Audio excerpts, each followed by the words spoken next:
नमस्कार मंडळी, नवीन एका इंटरेस्टिंग व्हिडिओमध्ये सर्वांचं मनापासून स्वागत आहे. मित्र, महाराष्ट्रातील संजय गांधी निराधार अनुदान योजनेच्या लाभार्थ्यांपैकी त्यामध्ये दिव्यांग व्यक्ती असतील, विधवा महिला असतील, ज्येष्ठ नागरिक असतील, आजारी व्यक्ती असतील, या सर्व लाभार्थ्यांसाठी ही व्हिडिओ अतिशय महत्त्वाची आहे. मित्र, आता मी ज्या लाभार्थ्यांची नावं घेतली त्या प्रत्येक लाभार्थ्याला त्याचं स्वतःचं स्वतंत्र असं शिधापत्रिका मिळणार या संदर्भात राज्य सरकारच्या माध्यमातून स्पष्टपणे असा शासन निर्णय जाहीर करण्यात आलेला आहे.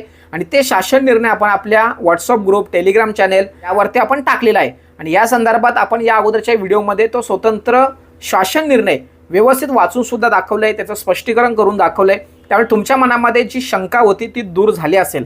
परंतु आजच्या व्हिडिओमध्ये आपण असा एक टॉपिक समजून घेणार आहे की तुमच्याकडे रेशन कार्ड आहे, परंतु त्या रेशन कार्डला धान्य चालू करून दिलं जात नाही किंवा त्याला धान्य मिळत नाहीत, किंवा अनेक लाभार्थी असे आहेत की त्या लाभार्थ्यांना प्राधान्यक्रमाचं शिधापत्रिका मिळते, म्हणजे धान्य मिळतं परंतु ते कमी मिळतं.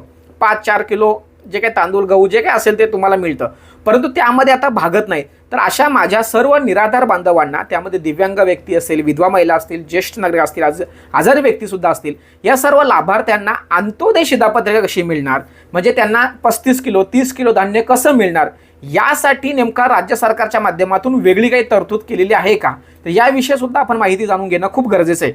माझा निराधार बांधव ज्यावेळेस तहसील कार्यालयामध्ये जातो आणि त्यांना विचारणा करतो की माझं असं रेशन कार्ड आहे, तर त्या रेशन कार्डला अंत्योदय मध्ये कन्वर्ट करून मला धान्य मिळालं पाहिजे, परंतु त्या ठिकाणचे जे काय अधिकारी आहेत ते 2 उत्तर तुम्हाला देतात. त्यामध्ये पहिलं उत्तर म्हणजे इष्टांग शिल्लक नाहीये. बरोबर आहे. आता इष्टांग शिल्लक नाही म्हणजे काय, तर तुम्हाला आम्ही धान्य चालू करू शकत नाही कारण आमच्याकडे तसा कोठा शिल्लक नाहीये. तर असं अजिबात नाहीये. राज्य सरकार प्रशासनाच्या माध्यमातून 4 ते 3 महिन्यापूर्वी सर्व रेशन धारकांची KYC करण्यात आलेली आहे. आणि महाराष्ट्रामध्ये अनेक लाभार्थी असे आहेत किंवा अनेक रेशन कार्ड आहेत ते आता बाद झालेत, रद्द झालेत. त्यांना चुकीच्या पद्धतीने राज्य सरकार आणि प्रशासनाच्या माध्यमातून धान्य दिलं जात होतं, तर ते बंद करण्यात आलेलं आहे. त्यामुळे इष्टांग शिल्लक नाही अशा पद्धतीचं उत्तर तेथे मिळणं हे अपेक्षित नाही, हे साफ चुकीचं आहे. आणि जरी सुद्धा तुम्हाला ते सांगत असतील तर त्यावर ते काय केलं पाहिजे हे व्हिडिओच्या शेवटी तुम्हाला सांगतोय. परंतु दुसरं एक कारण त्या ठिकाणी सांगितलं होतं की तुम्हाला जर अंत्योदय शिधापत्रिका हवी असेल किंवा म्हणजे 30-35 किलो तुम्हाला धान्य जर हवं असेल तर तुम्हाला 15,000चा उत्पन्नाचा दाखला हवा आहे. आता एक लक्षात ठेवा, जे कोणी संजय गांधी निराधार अनुदान योजनेचे लाभार्थी आहेत त्यांना अंत्योदय शिधापत्रिका देणं राज्य सरकार प्रशासनाला बंधनकारक आहे. का सांगतोय, कारण यांना कोणत्याही प्रकारचं उत्पन्नाचं साधन नाहीये. लक्षात ठेवा, आता तुम्हाला जी पेन्शन मिळते हे पेन्शन उत्पन्न नाहीये तुमचं. लक्षात ठेवा, ती पेन्शन आहे, ते उत्पन्न नाहीये. त्यामुळे तुम्हाला उत्पन्नाचा दाखला हा 15,000चा देणं प्रशासनाला किंवा त्या अधिकाऱ्यांना कोणत्याही प्रकारचा अडथळा नाही, परंतु ते देत नाहीत. पण आता मी तुम्हाला जे काही सांगणार आहे ते तुम्ही व्यवस्थित समजून घ्या. रेशन कार्डला धान्य चालू करायचं असेल, रेशन कार्ड अंत्योदय रेशन कार्ड बनवायचं असेल तर तुम्हाला उत्पन्नाच्या दाखल्याची गरज नाहीये. बघा मी काय म्हणतो आणि हे मी जबाबदारीने म्हणतो, लक्षात ठेवा. कोणत्याही लाभार्थ्याला रेशन कार्डवरती धान्य चालू करायचं असेल तर उत्पन्नाची गरज नाहीये. आणि या संदर्भात राष्ट्रीय अन्न सुरक्षा जो कायदा आहे, अधिनियम आहे 2013, त्यानुसार तुम्हाला स्पष्टपणे सांगितलंय की तुम्हाला फक्त एक हमीपत्र भरून द्यायचं. मी स्क्रीनवरती तो शासन निर्णय सुद्धा दाखवतोय. तर या शासन निर्णयाच्या नुसार, या अन्न सुरक्षा अधिनियमाच्या नुसार तुम्हाला उत्पन्नाचा दाखला सादर करायची गरज नाही. एक हमीपत्र राज्य सरकारच्या माध्यमातून प्रसारित केलंय. त्या हमीपत्रावरती तुम्हाला अंत्योदय किंवा धान्याचं रेशन कार्ड मिळणार आहे. लक्षात, तुम्हाला उत्पन्नाच्या दाखल्याची गरज नाहीये. आणि आत्ता जे काही शिबिर होणार आहेत, समाधान शिबिर, जे राज्य सरकार आणि प्रशासनाचं एक समाधान शिबिर सुरू केलं जाणार आहे, त्यामध्ये आपलं समाधान झालंच पाहिजे असं त्या अधिकाऱ्यांना ठणकावून सांगितलं गेलं पाहिजे. आणि प्रत्येक लाभार्थ्यांनी त्याच्या रेशन कार्डला अंत्योदय शिधापत्रिकेमध्ये कन्वर्ट करून घेतलं पाहिजे. ते हमीपत्र भरून दिलं गेलं पाहिजे. कारण माझ्या निराधार बांधवांचं उत्पन्न हे अजिबात नाही असं म्हणायला हरकत नाहीये. लक्षात, ज्या लोकांचं उत्पन्न जास्त असेल तर ते ऑलरेडी निराधार नाहीयेत किंवा ते या योजनेमध्ये बसतच नाही. मी ज्या लोकांचा विचार करतोय किंवा ज्या लोकांच्या बाबतीत बोलतोय ती म्हणजे त्यांच्याकडे कोणत्या प्रकारचं उत्पन्नाचं साधन नाहीये असे माझे निराधार बांधव, असे माझे संजय गांधीची निराधार अनुदान योजनेचे किंवा दिव्यांग व्यक्तीचे लाभार्थी, त्यांना तो हमीपत्र भरून जरी दिला तरी सुद्धा तुम्हाला योजनेमध्ये समाविष्ट करून घेतलं जाणार आहे. तो हमीपत्र नेमका कसा भरायचा हे सुद्धा आपण या ठिकाणी थोडक्यात समजून घेऊया. तर मित्रांनो, हा हमीपत्र आहे. हा हमीपत्राचा नमुना मी या ठिकाणी तुम्हाला दाखवतोय.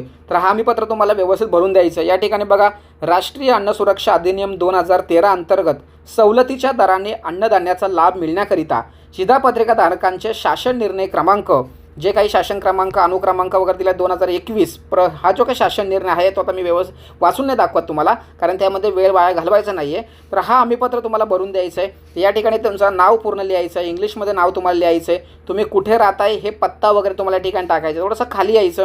या ठिकाणी तुमचं उत्पन्न, आता या ठिकाणी तुम्हाला उत्पन्न किती टाकायचं आहे, 15,000 टाकायचं आहे, अक्षरामध्ये टाकायचं आहे 15,000 रुपये, बस एवढंच भरायचं आहे. खाली यायचं आहे. खाली आल्यानंतर तुमच्या कुटुंबातील जेवढेही व्यक्तींची नावं आहेत ती सर्व नावं टाकायची, त्यांचं वय टाकायचं आहे, लिंग टाकायचं आहे. कुटुंब प्रमुखाचं स्वतःचं उत्पन्न किती आहे 15, म्हणजे तुम्ही जर एकटे असाल तर तुमचं एकच व्यक्तीचं नाव आणि 15,000 रुपये उत्पन्न, आणि त्या ठिकाणी तुमचा आधार कार्ड नंबर, अशा पद्धतीची ही माहिती सगळी भरून घ्यायची आहे. आणि खालीसुद्धा तुम्हाला तुमचं एकूण उत्पन्न किती आहे ते एकूण उत्पन्न तुम्हाला या ठिकाणी टाकायचं आहे. ही जी काही माहिती दिली आहे ही सर्व माहिती तुम्ही व्यवस्थित वाचून घ्यायची आहे. आता ती मी वाचण्यामध्ये वेळ वाया घालवत नाही. तर या ठिकाणी बघा, स्वाक्षरी स्वतःची सही तुम्हाला या ठिकाणी करायची. त्यानंतर कुटुंब प्रमुखाचे नाव, या ठिकाणी दिनांक टाकायचे, आणि या ठिकाणी तुमचा एक फोटो चिपकवायचा आहे. आणि हा हमीपत्र, आणि याला काय काय जोडायचं आहे ते तुमचं सर्वांचे या ठिकाणी जे आधार कार्ड असतात ते आधार कार्ड तुम्हाला जोडायचे. या ठिकाणी दिलं आहे सुद्धा सर्व सदस्यांचे आधार कार्ड आणि तुमचं जुना शिधापत्रकाची झेरॉक्स आणि हा हमीपत्र. एवढं जरी तुम्ही तुमच्या कार्यालयामध्ये सादर केलं तरीसुद्धा तुम्हाला जे काही तुमचं जे रेशन कार्ड आहे त्याला धान्य चालू करता येणार आहे.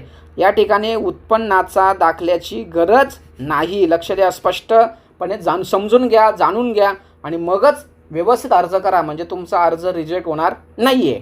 तर मित्रांनो, अशा पद्धतीने हे फक्त एक हमीपत्र आणि संबंधित कागदपत्र जरी तुम्ही जोडून तुमच्या तहसील कार्यालयामध्ये जर दिलं तरीसुद्धा तुम्हाला त्या ठिकाणी अंत्योदय शिधापत्रिका मिळणार आहे. लक्षात ठेवा.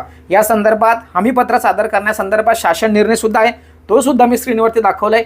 आणि हा जो हमीपत्र आहे तो सुद्धा कशा पद्धतीने लिहिला गेला पाहिजे हे सुद्धा मी तुम्हाला या व्हिडिओमध्ये व्यवस्थित समजावून सांगितलं आहे. तो शासन निर्णय आणि हा हमीपत्र मी ही व्हिडिओ पब्लिश केल्यानंतर थोड्या वेळामध्ये तुम्हाला आपल्या व्हॉट्सअप ग्रुपमध्ये टाकली जाणार. जी लोक व्हॉट्सअप ग्रुपला जॉईन नाही त्यांनी व्हॉट्सअप ग्रुप जॉईन व्हायचं आहे, जेणेकरून नवीन नवीन PDF असतील, शासन निर्णय असतील ते आपण त्या ठिकाणी टाकत असतो. लक्षात ठेवा.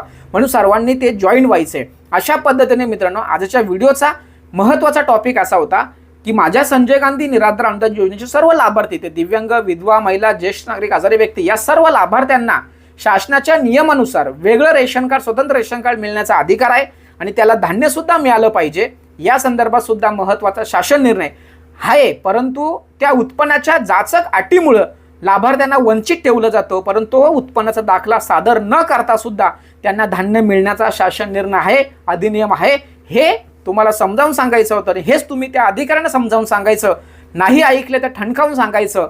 आणि तो इष्टांगाचा जो विषय आहे, लक्षात ठेवा, इष्टांग कुठेही शिल्लक नाही. जर समजा इष्टांग शिल्लक नाही असं वारंवार जर येत असेल तर माहितीचा अधिकार टाकायचं आहे. माहितीचा अधिकार कसा टाकायचा याविषयी आपल्या चॅनलवरती व्हिडिओ आहे, ती व्यवस्थित पाहून घ्यायची आणि ती माहिती मागवायची. तुम्हाला माहिती मिळणार नाही, डायरेक्ट तुमचं काम होऊन जाईल. अशा पद्धतीचा अनुभव मला आहे, त्यामुळे काळजी करायचं कारण नाही आहे. महत्त्वपूर्ण व्हिडिओ, सर्वांना रेशन कार्ड मिळालं पाहिजे, सर्वांना धान्य मिळालं पाहिजे, याचा प्रयत्न माझा आहे. सर्वांचा हाच प्रयत्न असला पाहिजे. यासाठी ही व्हिडिओ सर्वांना शेअर करा. भेटूया पुढील व्हिडिओसह. तोपर्यंत धन्यवाद. जय हिंद, जय महाराष्ट्र.